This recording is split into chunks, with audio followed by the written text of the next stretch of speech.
You were born with individual strengths and a unique purpose. Don't let fears, false beliefs, or life's happenings diminish your influence. It's time to live and lead for impact. Host Kirsten Ross, expert of transformation, will help you defeat the drama and overcome the trauma that can stop you in your tracks. You'll gain focus, find confidence, and take bold action. Unleash passionate, purposeful you. Let's go. Welcome to Live and Lead for Impact. I'm Kirsten Ross, your host, and this is episode number 205. I'm so excited about today's guest. We met on Clubhouse a number of months ago, and he is an amazing person. So I'm really excited to share him with you too. His name is Cobus Visser, and with over a decade in executive and personal coaching, motivational speaking, and most importantly, real life in the trenches experience, Cobus Visser has shown how one can change your life around and meet greater heights with the correct methods, training, and guidance. He's an author, a motivational speaker, international trainer, life coach, and the only Master Firewalk Instructor in South Africa. And I find that particularly amazing. Dedicating to helping all individuals, be it business leaders, entrepreneurs, or people with disabilities. And Cobus, I know that you were diagnosed with hemophilia as a child, and what a painful disorder. And so I'm sure that's part of your story. So I'm going to have you share all about that. And then, Mount Kilimanjaro, there's so much rich information here that I just want to stop talking now and let you say hello. Welcome. Hello. Thank you, Kirsten, and thank you for the opportunity to share my story. And I'm looking forward to this afternoon spending time with you. And where do you want me to start today? So what I would love is to start with which of your many life experiences have motivated you most to make your unique impact in the world? Yeah, if I have to start, Kirsten, I think it all started, if I never had hemophilia and being hemophilic, that probably wouldn't have changed my life and put me on the path that I am today. So that had a big impact on my life, being born with being hemophilia. Now, for those listeners that doesn't know what a hemophiliac is, it is someone with a bleeding disorder. It means our blood doesn't clot. And so because of all of the bleedings, your joints, it is negative to your joints. When joints sort of, your cartilage goes away, your bones sort of disform. So basically, and then you start living in pain, you can get a head injury and you can just die because of the bleeding on the brain. And I had actually 2 bleeding on the brains in my life. So that had a big impact on my life that put me on this path that I am today, living with pain 24/7. I like to say I'm like an old diesel motor. It takes me an hour to get out of bed in the morning. I have to oil my joints. I have to warm them up before I can get moving during the day. And now that it's winter in South Africa, it takes a little bit longer than getting up. But, the turning point for me in my journey was when my first son was born. Now, before that, I always struggled to moving around, doing stuff. But when my first son was born, I got to the hospital and, I couldn't even pick up my own boy, because I don't have the strength in my elbows. I don't even have muscles. And, the doctors actually want to replace my elbows and fuse my ankles. But, at that point, I get to the hospital. I can't pick up my son. I can't hold him. I can't cradle him. And the only way I could do was lying on the ground, on the bed, and, with my elbows crossed and hold my baby. And then, after a while, the pain would get too much and they will take him away. And, that impact only I realized when he was turning 4 years old, and we just found out that we're going to get another baby, and we didn't know if it's a boy or a girl. And we sat him down and we told him, and he went to draw a picture, and he came back to me and he said, on this picture, there's 2 babies, and he has a cross over the one baby. He says, "Daddy, I don't want a little sister. I want a little brother that can play with me because you can't." Oh. And that touched me at that moment. And then he got to his mom, and when he came to me, I had a cross over me. And he said, "Dad, you are dead to me." At 4 years old, I was dead. And that hit me so hard that, I can't even be a dad to my own son. I couldn't play. For me, it was a big thing at that point of time in my life, and that had an impact. And that sort of put me on the path that I am today, Kirsten. Well, so tell me a little bit more about that, because I know you're a real life Superman, and I love the photos that you have on Clubhouse and Instagram. So tell me, so from that starting point, the things that I see that you've accomplished, share a bit, because I mean, that story you just told me doesn't give me visions of someone who has climbed the summit of Mount Kilimanjaro and the other things that you've done. So tell me the process that you've gone through to get to this point. We definitely see your motivation, but I want to hear the journey. Yeah, so the journey started at that time, and I was invited to a weekend away, and on that retreat, there was firewalking. Now, I've thought this is crazy. I'm not going to walk on fire. I'm not going to want to get burned. It's 500 to 600 degrees Celsius, about over 1,000 Fahrenheit. And this is no way. And that night, going through the whole process, I walked on fire, and it just felt so amazing that I didn't get burned. And, something awakened inside of me. Now, Superman, as part of my journey, comes from when I was born. When I was young, I could never go to school when I couldn't walk. So I would stay at home, and my dad would then go rent movies for me. And for some reason, he rented Superman. And, from a childhood side, I connected with Superman. And I started connecting with, the kryptonite would be my hemophilia, stopping me from going. And I would be sometimes Clark Kent, this guy, if you think about Clark Kent, he's the guy that doesn't believe in himself, glasses on, fumbles, not being seen. And I saw myself as that, and I was longing. And when I walked over the fire, it was like I was born into this Superman. I felt powerful, felt amazing. And so I went on the path. I actually went to Texas to study where Tony Robbins and T.R.F. Eck and all of these great motivational speakers went to train. And I went to train firewalking, and we do walking on broken glass, especially for being a hemophiliac. I remember they were so scared. Cobus, are you sure you want to walk over broken glass? And that's how my journey started to developing into this persona of being Superman. And on my journey, as I did this, I've started finding out what is my purpose, my passion.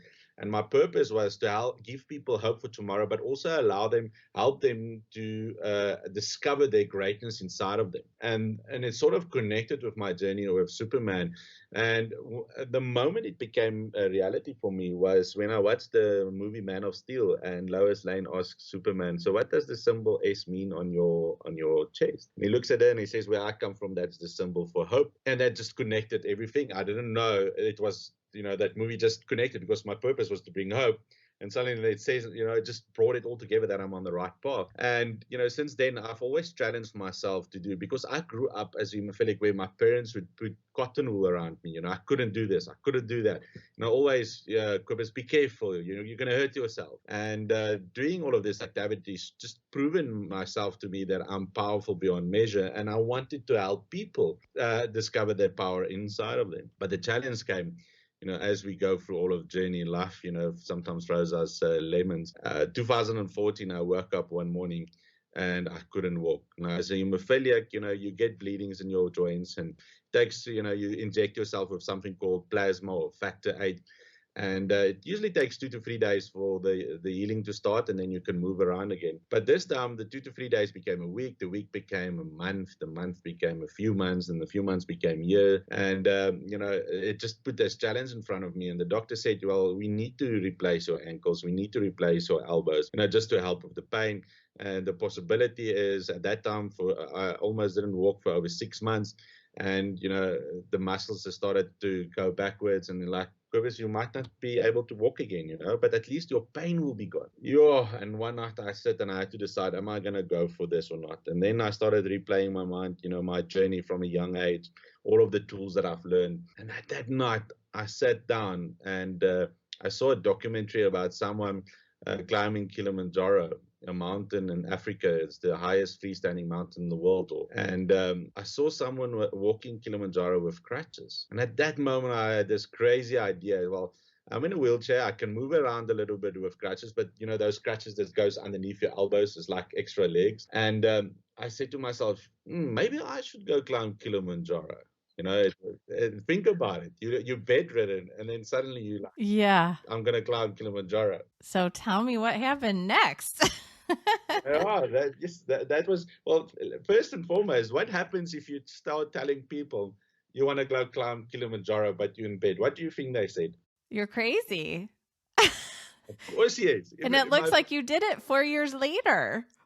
Yeah, and the fact, yeah, and that's the thing I want to tell people is that sometimes we have goals and we want them to happen now, but some goals happens over a period of time. It's like the Chinese bamboo. There's a story about it that you plant the seed, but it takes 5 years before it grows and gives you a harvest. I said to people, I'm going to climb, and nobody, everyone said to me and said, Cobus, look at your reality. And one thing that I learned, yes, our reality might be whatever it is in the world at the moment or in your life at the moment, but we can change it. And at that time, I discovered this amazing quote by a guy, Mr. Mahatma Gandhi, that wrote, everything starts with a belief. It becomes our thoughts lead to our words become our actions our habits our values, and that ultimately leads to our destiny. We have the power to change our destiny, but we have to change our beliefs about what is possible first, and then with our thoughts and words and our actions, we create it. And I decided, hey, and then I'm going to believe that I'm going to climb this mountain. And every year at that time, I said, everyone asked me, so when are you climbing? I said, next year. And so next year came, and I said, everyone asked, so when are you climbing? I said, next year. And the year after that, they said, Cobus, so when are you climbing? And I said, next year. And they said, no, you keep on saying next year. When are you climbing? And that's when I set the date in July 2018 to go climb Kilimanjaro. And it became a whole journey. And I realized on this journey that it was the people that was important that I had to surround myself with. I had to push away the people that didn't believe in me, even if it was family, because it brought me down. And I started looking for those who said, Cobus, let's help you. What do you need? How can we make this possible? Let's go climb. That kept me accountable. And just because others believed in me and in my dream, I started believing it more. I started pushing myself more. And then I had the opportunity in 2018 to go climb this mountain. And, sometimes I wonder, that's probably why I'm connected with Superman. There's constantly these challenges. At the same time, just before Kilimanjaro, my wife couldn't take it through all of the challenges and everything that I went through. Decided, no, she's going to move to her parents. And we went through a divorce at that time. And I'm like, what next? First is Haemophilia, next is this. I felt overwhelmed at that time. And, my journey for Kilimanjaro was a focus, a dream to help me to focus on when I was in pain. Never thinking at one point that it will become true, but here I am going through a divorce, sitting in front of, I'm going to climb this mountain. Now, one thing that I don't tell a lot of people, I'm looking forward to writing it in my book, is that at that point, with all of my tools, now people can think, positive people don't go through difficult times. And no matter, you can be a motivational speaker, times also hits us, And at that time, I saw just before the climb, there was someone from South Africa that went, a racing driver, fit as fit can be. And he went to go climb Kilimanjaro. And on the day of the summit, he passed away. Mm. And here I am. I'm going to go climb this mountain with my crutches, hardly being fit at all. And I decided at that moment, so what if I go climb this mountain, right? And I don't have to come back? What will people think? At least he went to try. At least he went. So it was an easy way out, Kirsten. Wow. I thought, I'm going to go die on the mountain. And at least I did something. I was okay with it. So tell me, there are so many lessons just in you telling your story. I mean, I feel like, your life is rich with motivation and learning tools. It's amazing. Tell me, so I see how this vision of climbing Mount Kilimanjaro really, became a focus for you. But what I heard you say is you were still on crutches when you went to climb and that you weren't in shape. So did you, each of those years that you were saying next year, were you taking action that would help you get to the point of being physically able to climb, or what were you doing? Yeah, no, I pushed myself. Look, a part of the mountain I did without my crutches, but I had them there because the ankles were not 100%. I pushed myself every day. When I started on the journey, I could only walk to the door and back with my crutches. Wow. And so I pushed myself. And then we went to walk every day. I had friends come to me and say, Cobus, let's go for a walk and see how far you could get. And then I would go on a hike, pushing myself, always having friends with me that believed in me. So definitely I pushed myself. And up to a point where I felt I was right at the right time. Everything just fall into place. The doors just opened, sponsors came on board. It was like, it was the right time to go. I had to go at that time to go and learn the lesson. So the first day I walked without my crutches, it was quite an easy walk. The second day it started becoming more difficult, and the third day. So from the third day onwards, most of the time I walked with my crutches. Just because of the ankles not feeling it anymore. So that was the tough journey for me. You can't really prepare for that, because if I kept on saying next year, maybe I will get a little bit better, and maybe I will get a little bit better, I probably will still be waiting now. And I think that's the one lesson. If you're going to wait for perfection, it never will happen. You're going to keep on pushing and waiting for perfection. And at least is to get to that point when you are ready just to start. And I think that was one big lesson for me to learn on that journey. And I went to do it. I would also love to hear how because I know there's going to be lessons in here. I think part of, again, we live in this instant gratification world, so this was not going to happen instantly for you, obviously. And then you had to break it down, I'm sure, in some way. Like, how did you set those interim goals to help you at least starting on the right path to be able to do that, someday? And how did you keep the tenacity going too? I think that is important. I think, sometimes we get demotivated because it's a long process. There's off days, there's good days, there's bad days. I had this big goal that seemed impossible. But one thing that was important was I had to focus on what I need to do today. I had to create a plan. I had to create small habits of waking up. Example, I would meditate, I would start journaling, I would start visualizing.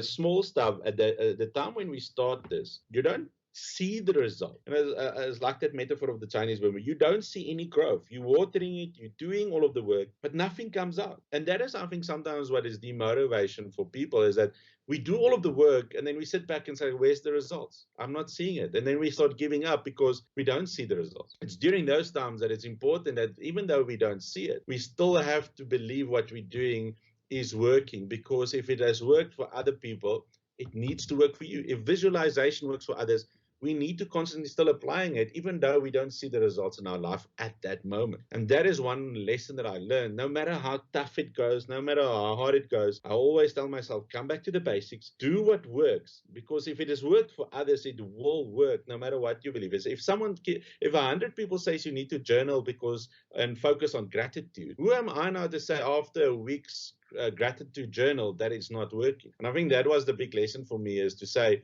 it needs to work. It will work because it's a small habit. It's like going to the gym.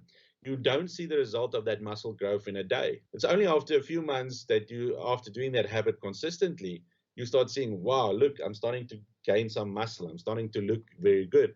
And I think that was one big lesson for me to learn, that I teach people, is to say, just keep on doing. And I think that if Kirsten, on the mountain, that was just another confirmation. Because one thing they said is poly. That means slow. That means one step at a time. Just focus on giving that next step. When we had to look up where we're going on the mountain, the porters or the guides would tell us, no, forget about the top. Focus on just giving that next step. And then we would ask, how far are we? And then they said, we are one step away. And then we would tell us how far, how many minutes still. They'd say, no, just one step away. And just that was that. Out of all of that is my biggest lesson. Oh my gosh, there's so much that you can pull, for leaders who are working to make their own impact in the world about that. I kind of got I'm thinking of this analogy because, again, we live in this instant gratification world. And like you were saying, like people, they're taking the steps and they're saying, well, it's not working for me. It would be kind of like if you at one moment thought, on year 2, well, I haven't climbed the mountain yet. Let me instead focus on swimming the English Channel.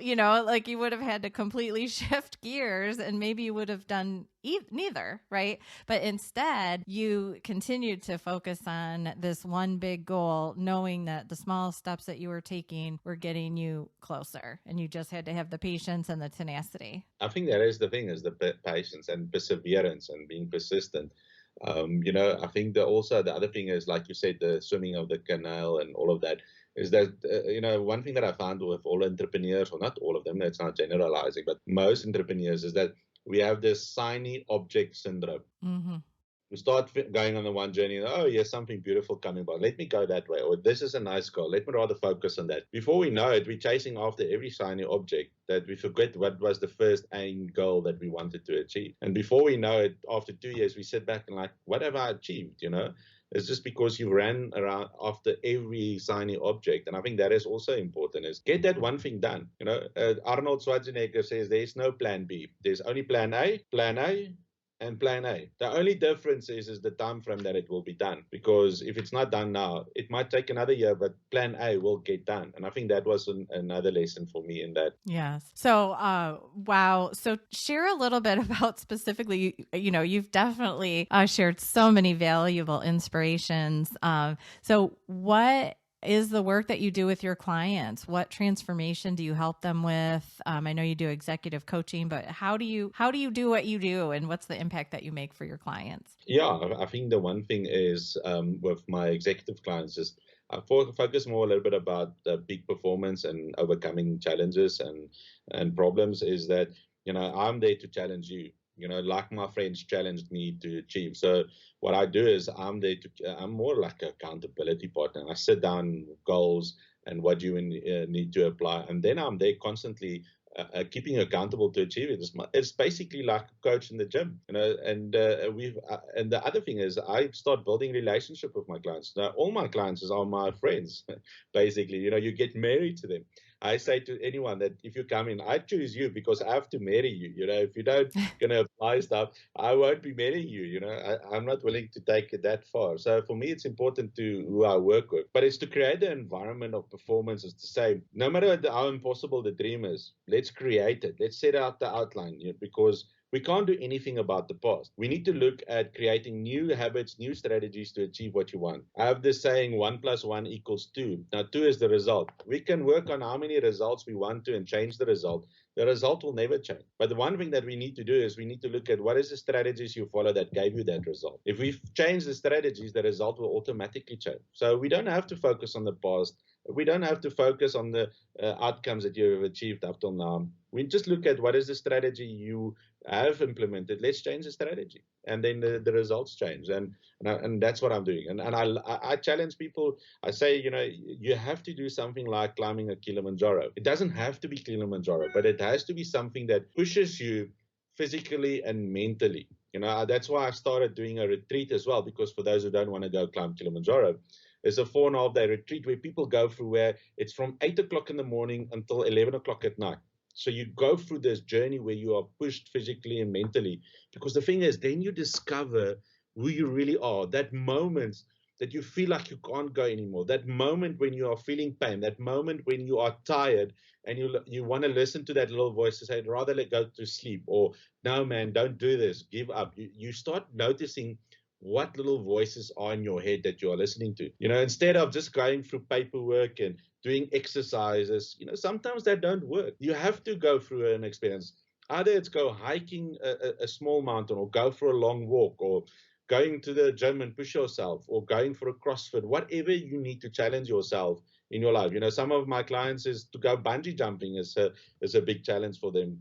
But the thing is, Kirsten, is I tell everyone is don't do something that is just a bucket list. I do all of these activities as we connect it with something. It becomes a metaphor. Example, I just cut my beard the other day. My beard was part of my identity for 5 years. Now I'm growing it back. But at that time, my coach said to me, Cobus, you do all of this for your clients. What are you going to do for yourself again? You conquered Kilimanjaro. I said, well, one thing that I can't do is I can't cut off my beard, because I told everyone I'm not doing it ever. It's part of me. They said, why don't you do it? And I said, there's a lesson in that. And so I connected with certain choices I have to make in my life with cutting off the beard. I cried. Who cries when you cut off your beard? But it was such a big moment in my life because I connected it with a fear and a challenge I had in my life. And because I could cut my beard, guess what? I could face that challenge, and I've overcome that challenge, and I could make the right choice. And that is how I challenge the executives to say, let's do something that is going to put you out of your comfort zone, that is going to challenge you, but we're going to connect the dotted lines with some choices and changes that you have to make. And suddenly when you do that, then the choice just becomes so easy to do and implement. That's so great. And I'm just, the whole time you're talking, I'm visualizing, boy, your clients, they can't get away with too many excuses with you as their accountability partner, because, you've lived it. You didn't make the excuses. You made things happen.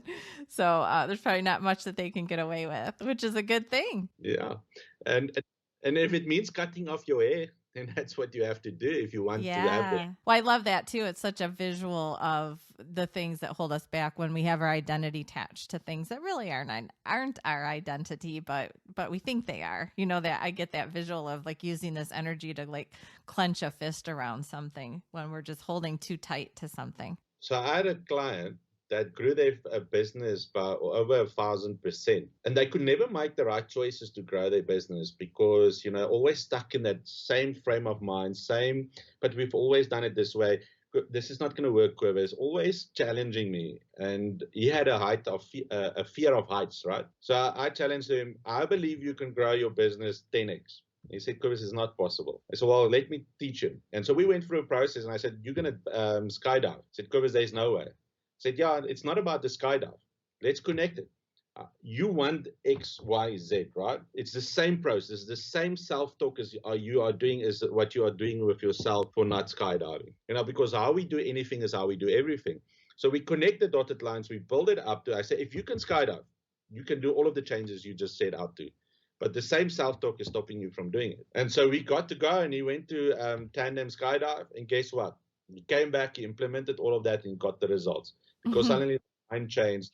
And because he went through all of that, he could challenge those processes, that he could conquer that little voice in his head. That's awesome. Yeah, when we let fear stop us, I always get that visual of like just life getting smaller and smaller and smaller. And when someone can bust through a really huge fear, all the other, the fear feels smaller, all those other little fears. So that's amazing. So share with me and the listeners, what amazing words of wisdom and inspiration do you have for others who are working to make their own impact in the world? I think the best is to start with you. It also, there's this story about this little boy during COVID. He can't see his friends. He has to stay at home. It's locked down.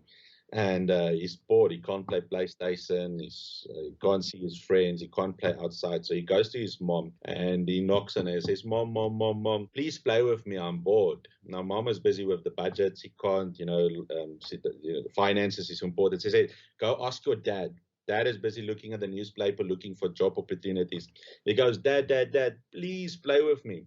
Dad says, can't you say I'm reading the newspaper? Go bother your mother. So he goes back to Mom and he says, Mom, Dad doesn't want to play with me. Please play with me. And so Mom looks over across to Dad and she sees on the back of the newspaper is the map of the world. And she tears it apart and she gives it to him and says, here's a puzzle. Go put it together.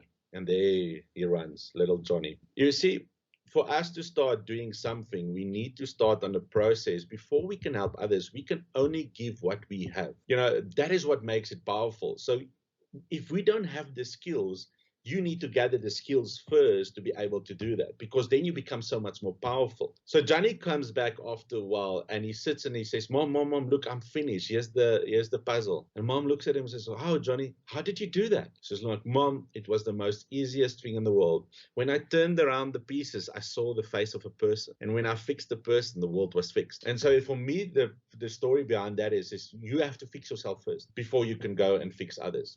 And I think that is important, is start with yourself. If you're not willing to go through it, how can you expect your clients to go through it as well? And if you can change you, suddenly the world will change as well. So I hope that answers your question, Kirsten. Yes, it does. Thank you. So helpful. And it's true. Like, how can you be confident in helping others move past fears and all of that if you're feeling stuck yourself? So, you have definitely lived a life that is inspirational and can help others make big things happen in the world for sure. Thank you so much. I've loved spending time with you. Like I said, we met on Clubhouse and we're usually in rooms with other people. So it's fun to have this one-on-one time. And I'm super excited to be sharing you with all the listeners today. And so thank you for your time and for the amazing story that is just filled with inspiration. Wow. And I'm more, I knew I liked you, but wow, I wasn't aware of all of this. So you're a bit more amazing than I realized. Thank you. It like attracts like in the end of the day, Well, thank you so much. But please reach out to Cobus. Absolutely. We will have his information and links at the show notes for today. And you can find those by going to defeatthedrama.com, click on the podcast tab, and go to episode 205. I will tell you the link, though, in case you can write it down right now. But it's https://solo.to/Cobus Visser, and that's COBUS VISSER. But again, I think it's going to be easier to go to those show notes and click on the link, and we'll have some of his social media there as well. So thank you, Cobus. Have an amazing rest of your day, and thank you for all the work that you do in the world to make a difference, because I know you're making a big impact. Thank you, Kirsten. And, I want to leave everyone with this quote that says, I'm not here for a purpose. I'm here for it says, I'm here for a purpose, and that purpose is to grow into a mountain and not to shrink into a grain of sand. Henceforth, I will apply all my efforts to grow into the highest mountain of all, and I will strain my potential until it cries for mercy. Thank you very much. Oh, wow. Amazing. Well, thank you, Cobus. All right, guys, get out there and make your own impact. And after hearing this story, no excuses, right? So get out there, make your bigger, bolder impact, and have an amazing day.